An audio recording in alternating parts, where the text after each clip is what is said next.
When you think of jazz, what comes to mind? Spontaneity, right? Improvisation. It's just so American. But how did this incredible art form, born in the dance halls of New Orleans, become one of the most powerful voices for the civil rights movement? Well, today we're going to dive into that incredible story, how a sound became a movement. To even begin to understand jazz, you have to start with one person, Louis Armstrong. His genius was so foundational that Dizzy Gillespie, himself a giant of modern jazz, put it as simply as you can. No him, no me. It's just that simple. Armstrong was the sun that the entire jazz universe orbited. But his legacy? Well, it wasn't just about the notes he played. It was also about the battles he fought. And for a long time, the ones that people felt he was ignoring. And right here, this is the central conflict of his story. On one hand, you have Armstrong the revolutionary, the man who basically invented the modern solo. But on the other hand, a younger, more politically charged generation looked at his big grin and his onstage persona and saw something that made them cringe, what they called a plantation image. So how on earth could one man be both a groundbreaking icon and a source of so much controversy? All right, so to figure this out, we've got to look at the two sides of Louis Armstrong, the musical pioneer who changed literally everything, and the public figure who, after years of staying quiet, finally took a political stand that absolutely stunned the world. I mean, it is impossible to overstate how huge his impact was. Before Armstrong, jazz was mostly a group thing. He's the one who stepped out and made the soloist the star. His sense of swing influenced, well, everyone, from jazz to pop. And get this, he even popularized scat singing, pretty much by accident when he dropped his sheet music during the 1926 recording of Heebie-Jeebies. Even Bing Crosby called him the greatest pop singer that ever was and ever will be. But, and this is a big but, despite this towering legacy, a whole new generation of musicians, guys like Dizzy Gillespie and Miles Davis, they felt this deep sense of embarrassment. For them, the fight for civil rights demanded a new image, one that was serious, defiant, and intellectual. Armstrong's mugging and his jokes, it just felt completely out of touch with the urgency of the moment. And then September 1957 happens. The whole country is just gripped by this crisis in Little Rock, Arkansas. You've got the governor using armed soldiers to stop 9 black teenagers from going to high school. The federal government, under President Eisenhower, seemed to be dragging its feet. And this moment, this became the flashpoint that would force the famously apolitical Louis Armstrong to finally, and very publicly, pick a side. And this is the quote that changed everything. A young reporter asked him about the crisis, and Armstrong just completely unleashed this fury that nobody saw coming. He called out the president for being two-faced. He canceled a State Department tour to the Soviet Union, and he declared, "The way they're treating my people in the South, the government can go to hell." Just like that, the grinning entertainer became a fire-breathing activist, and he was suddenly right in line with the very same generation that had been criticizing him. Armstrong's story is complete 180, really gets to the heart of our big question here. Because for decades, jazz wasn't just seen as separate from politics.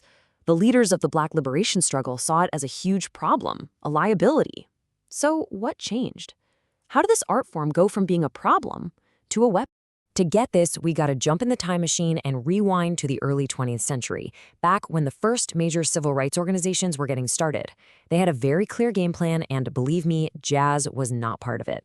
So you've got groups like the NAACP, and they have these absolutely monumental goals, right? Ending lynching, securing the right to vote, tearing down segregation. Their whole strategy was built around one key idea: respectability. They were fighting their battles in the courts and in the newspapers, trying to project this image of Black Americans as educated, dignified people who were worthy of full citizenship. And from where they were standing, jazz was, well, the exact opposite of respectability. It was the music of speakeasies and shady back rooms. It was seen as lowbrow, maybe even immoral.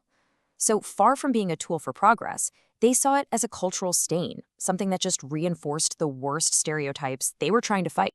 So what changed? Well, the turning point wasn't a change in the music itself. It was a change in who was leading the movement.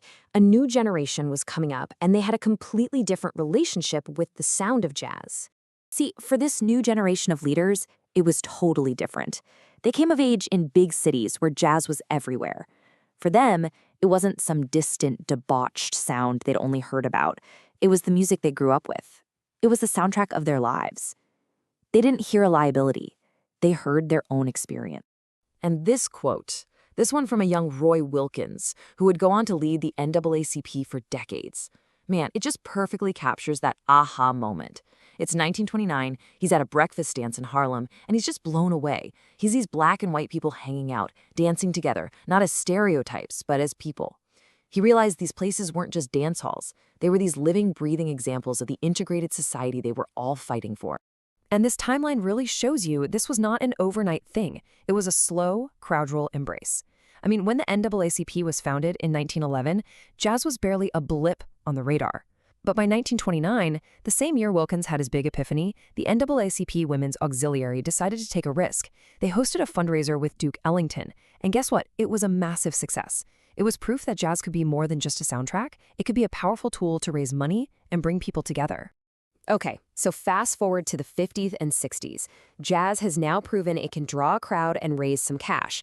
So some artists started thinking bigger. They started asking, hey, what if the music wasn't just the opening act for the movement? What if the music was the message?